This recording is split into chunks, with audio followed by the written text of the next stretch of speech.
అందరికీ నమస్కారం. గత 2 రోజులుగా సోషల్ మీడియాలో ఈటీవీ పాడుతా తీగ ప్రోగ్రామ్ గురించి అండ్ జ్ఞాపక ఎంటర్టైన్మెంట్స్ ఆ ప్రొడక్షన్ గురించి చాలా డిస్కషన్ జరుగుతోంది.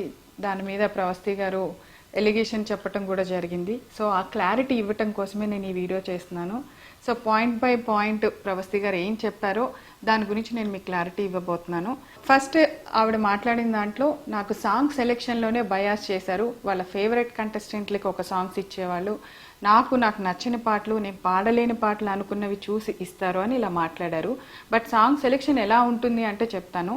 మా ETV creative team and Gnapika creative team అంటే అనిల్ గారు అండ్ టీమ్ అందరూ కలిసి వాళ్ళు ఒక 4 జోనర్స్ సెలెక్ట్ చేస్తారు ఎవ్రీ షెడ్యూల్. ఆ 4 జోనర్స్ని మనం కంటెస్టెంట్స్ పిల్లలందరికీ పంపిస్తాము. వాళ్ళందరినీ ఆ జోనర్స్లో మన ఛానల్కి ఉన్న రైట్స్ని ఏ ఆడియో రైట్స్ మనకైతే ఉన్నాయో వాటిలోంచి సెలెక్ట్ చేసి పాటలు ఇమ్మని చెప్తాం, మేము ఇవ్వము. వాళ్ళు ఒక్కొక్క కంటెస్టెంట్ మనకి 6 సాంగ్స్ ఇస్తారనమాట.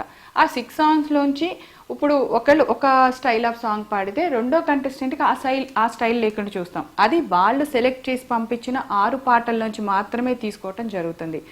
సో ఇది ఒక క్లారిటీ. ఈ 6 పాటల్లోంచి మేము ఇచ్చిన పాటని వాళ్ళు ప్రిపేర్ అయ్యి వాళ్ళు రిహార్సల్స్కి వచ్చి అక్కడి నుంచి నోటేషన్లు అన్నీ జరిగిన తర్వాత వాళ్ళు మేము రెడీ అన్న తర్వాత మా షూట్ డేట్ని మేము అనౌన్స్ చేసి షూట్ చేయడం జరుగుతుంది. ఇది సాంగ్ సెలెక్షన్ ప్రాసెస్ అండి. ఇందులో మేము ఎవరికి ఏమి బయాస్ చేసి ఇచ్చే ఛాన్స్ లేదని మీ అందరికీ అర్థమైంది కదా. అంటే పిల్లలు పంపించిన పాటల్లోంచి సెలెక్ట్ చేసి వాళ్ళ పాటని మేము ప్రజెంట్ చేయటం, వాళ్ళు ప్రిపేర్ అయిన పాటని ఫస్ట్ ఆఫ్ ఆల్ రిహార్సల్స్ కూడా ఈటీవీ చాలా స్పెండ్ చేసి వాళ్ళకు ఒక 2 days ముందు మొత్తం ఎక్విప్మెంట్ అరేంజ్ చేసి వాళ్ళు వచ్చి అక్కడ ప్రాక్టీస్ చేసుకొని ఆఫ్టర్ దట్ ఆ పాట షూట్ రోజు పాడేలాగా మనం అరేంజ్ చేయడం జరుగుతుంది. సో ఇంత దాంట్లో జరిగే ప్రాసెస్ని చాలా సింపుల్గా పాట సెలెక్షన్లో బయాస్ జరిగింది అని చెప్పి ప్రవస్తి గారు అన్నారు. సో ఇది క్లారిటీ అండి. సో అండ్ నెక్స్ట్ అసలు మెయిన్ ఎలిగేషన్ కాస్ట్యూమ్స్ ప్రాసెస్ ఎలా జరుగుతుందంటే, ఇప్పుడు పిల్లలందరూ దగ్గర నుంచి వచ్చిన సాంగ్స్లో ఫైనల్ అయిన ప్రతి పాటలోంచి ఆ పాటకి తగ్గ ఏ డ్రెస్సులు బాగుంటాయి అనేది ఇట్స్ ప్యూర్లీ నేను డిసైడ్ చేసి ఇస్తానండి. అంటే మేక్ ఓవర్లో ఈ పాటకి ఈ డ్రెస్ వేసుకుంటే బాగుంటుంది అని నేను సెలెక్ట్ చేసినవి ఈటీవీకి పంపించిన తర్వాత ఈటీవీ వాళ్ళు మాకు ఎస్ అండి బాగున్నాయి ఇవి అని చెప్పిన తర్వాత నేను అవి డిజైనర్కి పంపించడం జరుగుతుంది. ఆ కాస్ట్యూమర్ ఏదైతే దాన్ని మేము పంపించిన ఫోటో ఉంటుందో దాన్ని డిజైన్ చేసి పిల్లలకి ఆ రోజు ఇవ్వటం జరుగుతుంది. ఇది ప్రాసెస్ అండి. ఇక్కడ ఎవరి చాయిస్ లేదు, పాటదే చాయిస్. పాటకి తగ్గట్టుగా మేము కాస్ట్యూమ్ డిజైన్ చేస్తాను తప్పితే అవి మనుషులకి తగ్గట్టుగా ఏ రోజు డిజైన్ చేయటం జరగలేదు. మీరు ఒక్కళ్ళే ప్రవస్తి గారు ఇది చెప్పింది. అండ్ ఇంకొక ఎలిగేషన్ కూడా చేశారు మీరు కాస్ట్యూమ్స్ పాయింట్లోనే. నన్ను కాస్ట్యూమర్ మీ బాడీకి ఏ డ్రెస్ సరిపోదు అని అన్నారు అని. నిజంగా అది తప్పు, అది చాలా తప్పు మాట. ఎవరెవరు బాడీ గురించి మాట్లాడాల్సిన అవసరం లేదు. అది ఎవరి దేవుడిచ్చింది ఎవరు కాదనలేము. దానికి మనం ఒకళ్ళు కామెంట్ చేశారని మనం ఊరికే ఉండక్కర్లా, మీరు చెప్పచ్చు అందరికీ. కానీ మీరు ఇది ఎక్కడ చెప్పాలి? మీరు షూటింగ్ జరుగుతున్నప్పుడు సెట్లో అక్కడ నాకు కానీ షో డైరెక్టర్ అనిల్ గారికి కానీ అండ్ అక్కడ ఉన్న ఈటీవీ ప్రొడక్షన్ మేనేజర్కి కానీ మీరు చెప్పాలి. బాధ్యతగా ఉంటే, మీరు బాధపడి ఉంటే ఆ విషయంలో మీరు ఆ రోజు చెప్పకుండా ఈరోజు ఆఫ్టర్ ఎలిమినేషన్ వచ్చి నా బాడీ షేవింగ్ చేశారు, నన్ను ఈ డ్రెస్సులు వేసుకోమన్నారు, నన్ను ఇలాగే ఉండమన్నారు అని చెప్పారు. ఇప్పుడు ఓన్లీ ప్రవస్తి గారికి ఏవైతే పొట్టి బట్టలు ఇచ్చామో అని మాట్లాడారో ఒక్కసారి 10 ఎపిసోడ్లు మనం ప్రవస్తి గారితో షూట్ చేయడం జరిగింది. ఆ 10 ఎపిసోడ్స్ కాస్ట్యూమ్స్ ఒకసారి చూడండి. ఇక్కడ ఇందాక నేను కాస్ట్యూమ్ సెలెక్షన్ దగ్గర ప్యూర్గా నేను అనే మాట ఎందుకు వాడానో తెలుసా? ఈటీవీ ఇంత చిన్న విషయంలో కూడా ఎంత కేర్ తీసుకుందో చెప్పడానికి. ఆడపిల్లలు 7 ఉన్నారు, మగపిల్లలు 7 ఉన్నారు. సో ఆడపిల్లల కాస్ట్యూమ్స్ విషయంలో జాగ్రత్తలు ఒక ఆడపిల్ల తీసుకుంటుందనే విషయాన్ని కూడా వాళ్ళు కన్సిడర్ చేసి ఈ బాధ్యత నాకు అప్పచెప్పటం జరిగింది. సో ఇలాంటి బాడీ షేమింగ్ మాటలు, ఇలాంటి డ్రెస్సు ఇలా వేసుకో అలా వేసుకో అని మాట్లాడటానికి యాజ్ ఏ ఒక ఆడపిల్లగా నాకు కూడా మనస్సాక్షి ఉంది. అలా ఎప్పుడూ నేను మాట్లాడలేదు ప్రవస్తి గారు. సో మీ మనస్సాక్షికి తెలుసు అనుకుంటున్నాను ఆ విషయము. ఇప్పటి వరకు పాడుతా తీగ చరిత్రలో అట్లీస్ట్ ఒక స్లీవ్లెస్ అనే డ్రెస్ వేయటం కూడా జరగలేదండి. అది చెయ్యం మేము, ఎందుకంటే పాడుతా తీగకి ఒక హిస్టరీ ఉంది. ఏ ప్రోగ్రామ్కి లేనంత చరిత్ర ఆ ప్రోగ్రామ్కి ఉంది. దాన్ని ఎవరూ తక్కువ చేసుకోవాలని అనుకోము.